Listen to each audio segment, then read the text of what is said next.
કાલસારી ગામના ભડવાર છે, એ ભડવાર સમાજમાંથી આવી છે. મારું નામ છે જાગાભાઈ દેવસીભાઈ ભડવાર. અમે અહીંયા 7 તારીખથી ઉપા ઉપર બેઠા છીએ. ત્યાં ધમકી ધમકી દે છે અમને પોલીસ ખાતું આવી. મામલતદાર એને કહે છે કે તમે એને ઉઠાવીને ત્યાં ઘેરા નાખી આવો. તો એનું કામ નથી કરવું. અમે ક્યાં પસકેદની દેવી કેસકેદની દેવી એની માથે ગુના દાખલ કરો ને, એની માથે લેન્ડ કબીન કરો ને. ઉપરથી કલેક્ટરનો પત્ર આવી ગયો છે લેખિતમાં, તો એની માથે કામ નથી કરવું. અમને ધમકાવીને આવી રીતે ઘેરે નાખી આવવાના. એ રીતે પોલીસવાળાને કહે કે તમે એમ કરો, ગુના નથી દાખલ કરતા. અમને પૂરી ગયો, અમને ઘેરે નાખી જાય. ન્યાય નથી ખાવાનો. મરી જાવ ને તો જવાબદારી પોલીસ ખાતાની આવી છે. અમને ઘેરે નાખી જાય ને તો અમે ન્યાય નહીં ખાઈ.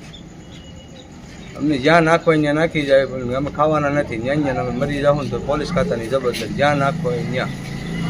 તમારો મેટર કેટલા સમય ચાલે? અમારે 2008થી અમારો મેટર હાલે છે. એક કાર્યવાહી નથી કરતા. અમારે કંઈ નવરા છે અહીં વારે ઘડી અમે કાગળિયા લઈને બેસવા? અમે કંઈ નથી ને અહીંયા વારે ઘડી નવરા. આજ કરી દઉં કાલ કરી દઉં. લેખિતમાં મને 4 વાર આપ્યું, એકેય વાર કામ નથી કર્યું.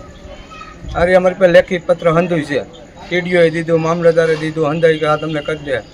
અટન તમે ભી પડે એટલે આવી રીતે આમ ધમકી મારીને ઘેર નાખી જવાના. તમે ગુનો શું કર્યો? અમે શાંતિથી અપ્પા ઉપર બેઠા છે. અમે કોઈ નડતા નથી. એવી રીતે સાઈડમાં બેઠા છે. નથી એની જગ્યાથી આગળ 300 મીટર આગળ બેઠા છે. નથી એને નડતર રૂપમાં સાઈડમાં બેઠા છે. કોઈને નડતા નથી. અમે શાંતિથી કંઈ વસ્તુ કરતા નથી. નથી તોફાન કરતા નથી. કંઈ અપ્પા ઉપર બેઠા છે. તો અમારી માથે કેની એમ કેમ ધમકી મારે? એની માથે કાનૂન ન લાગે?